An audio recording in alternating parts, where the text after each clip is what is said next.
Hello everybody, welcome back to my channel. Myself Monica, and I am back with the new video which is learn about the acute primary closure glaucoma with just a picture and mnemonic. So what I meant to say here is, in this video I will be just explaining the picture and we will learn a lot about the acute primary closure glaucoma. So in this picture, whatever it is shown, I'll be explaining it, and you just need to memorize a small picture and very beautiful mnemonics, and then you will never have problem in learning acute primary closure glaucoma. So now let's get started. Okay, first let's get with the definition. So primary angle closure disease is characterized by apposition of peripheral iris against trabecular meshwork, resulting in obstruction of aqueous outflow by closure of an already narrow angle of anterior chamber. So this is the lens. So here we have our iris. So here it is shown that when trabecular meshwork here, which is trabecular meshwork, it is here. So what happens is when people get semi-dilated, this iris it relaxes. So when it relaxes, it touches to the lens and totally closes the outflow of the aqueous from the posterior chamber to the anterior chamber, like shown in this picture. And when the because the aqueous humor is not able to flow from posterior to anterior chamber, there is accumulation of aqueous humor which results in its pressure towards the iris, causing its apposition to the trabecular meshwork. So here iris is causing pressure, here aqueous humor is causing pressure on the iris, and that's why the iris is being pushed backward, a piece of frontward, and that is closing the angle. Okay, so in this way then angles get closed. Okay, so this is what it is about the primary angle closure glaucoma. So this is the general definition. I think you can understand with this picture. Okay, so in a semi-dilated position, okay, or when the iris is in plateau configuration, what happens is that trabecular meshwork is obstructed, okay, resulting in obstruction outflow by closure of an already narrow angle of the anterior chamber.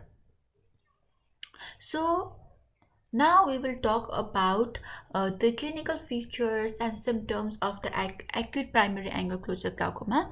Usually primary angle closure is divided into three types, that is subacute primary angle closure, acute and chronic. Subacute means with very minimum symptoms, transient rise in intraocular pressure and everything. I am not explaining about subacute, I am not explaining about the chronic. I will be explaining about the acute primary angle closure, which is an emergency situation and we need a prompt action in that case, and it's one of the very important topics. So let's go for the acute primary angle closure glaucoma.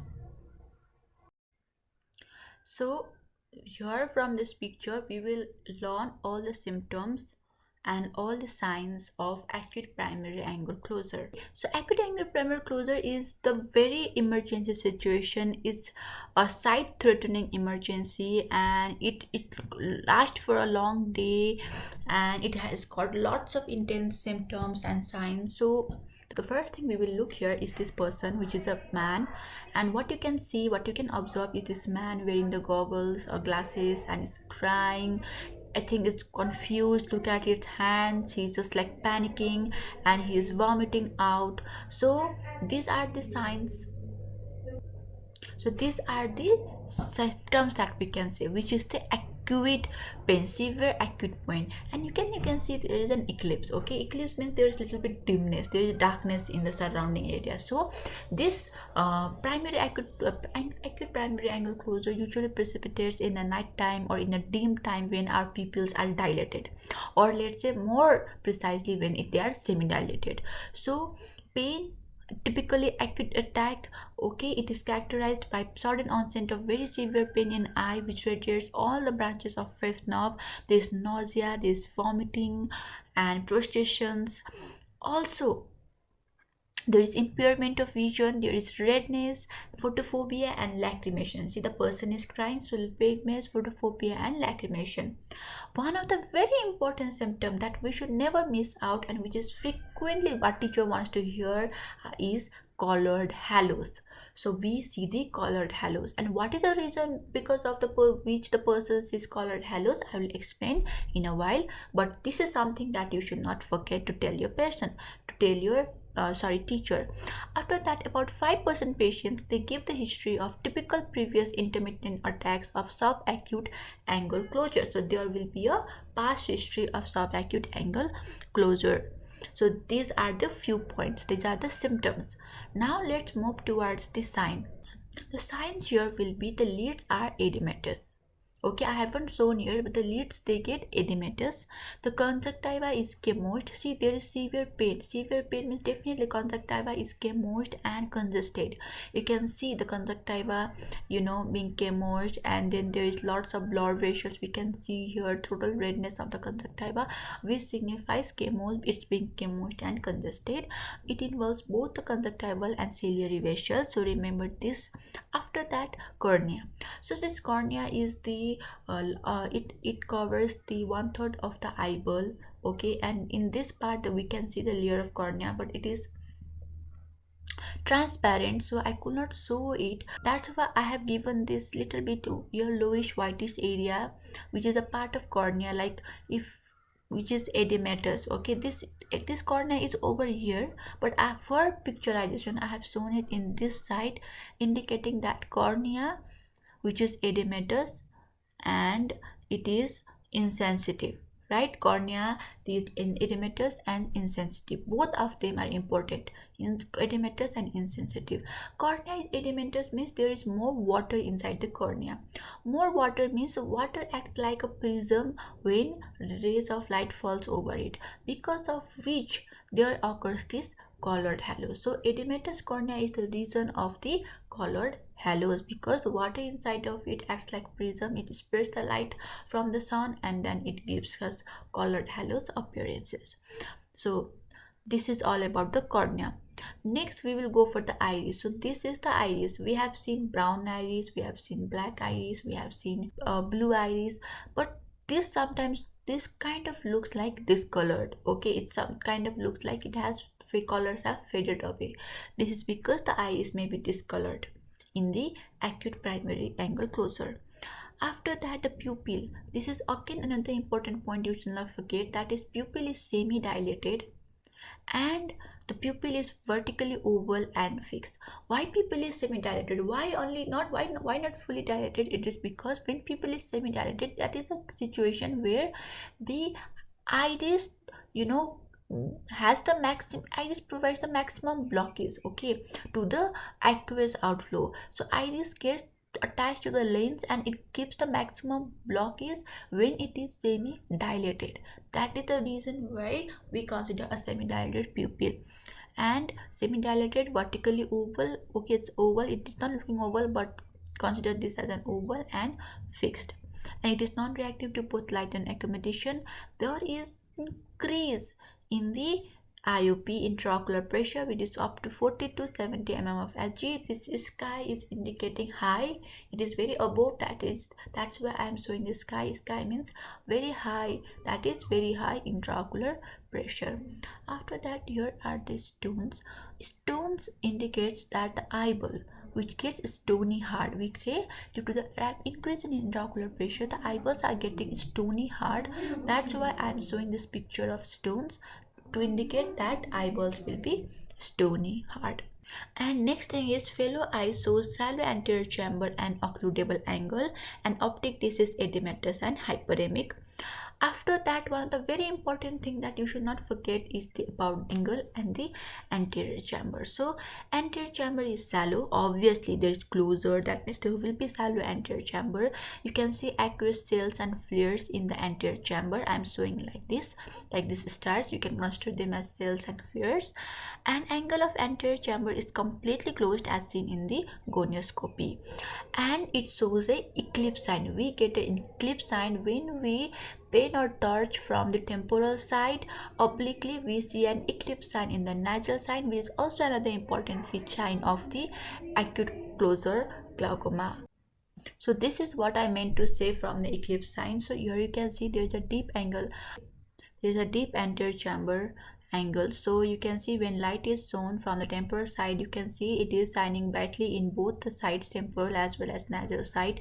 But when light is shown from the temporal side in shallow angle of anterior chamber, you can see that it is bright in one side, but there is like eclipse kind of sign in the nasal side, this dark eclipse sign. This indicates that there is the shallow and chamber or decreased anterior chamber depth. So this is all about what the sign and symptoms of acute angle closure glaucoma. Very easy, just go through these pictures and you will not forget it at all. It's very easy. Okay, just remember that picture, remember this picture, and you will get all your answers. So now after that, what is about the treatment? We need to treatment also. Okay, so treatment, I have made a very easy mnemonic. So usually the management in the serious ocular emergency should be managed as immediate medical therapy, definitive treatment, prophylaxis of the fellow eye, and long-term glaucoma surveillance and IOP management of the both eyes. So in the immediate medical therapy, to lower the intraocular pressure, hey Kara G, okay, we call them, when we have to respect someone, we call them like Ramji, Sitaji, right? So hey Karaji, come to stay in Congo. Okay, so someone says hey to Karaji and says asks to come to stay in Congo. HUI stands for systemic hyperesthetic agents, which includes IV mannitol 1 gram per kg body weight or glycerol 1 gram per kg body weight of 50% solution in lemon juice. So that's the about hyperosmotic agents.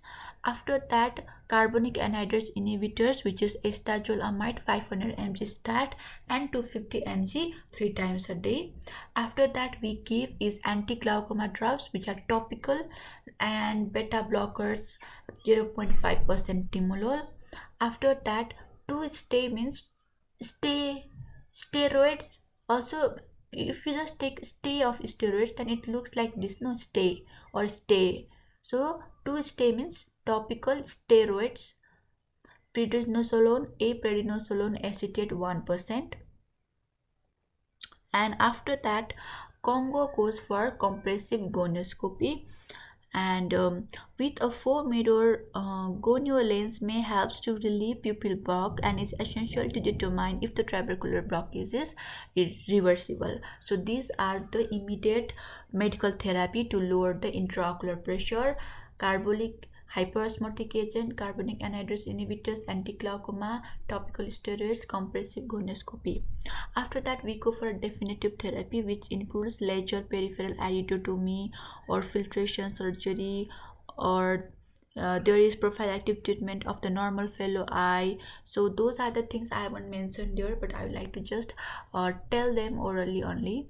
So this is the immediate one you have to remember. After that, for definitive, we go for laser peripheral iridotomy, which has to establish the communication between the posterior and anterior chamber, and we prefer laser method over the surgery. But if we don't have laser method, then we will go for the surgery also. And there is filtration surgery also.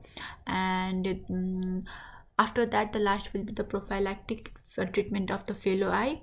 So we will look at if there is any such problem in the fellow eye or not.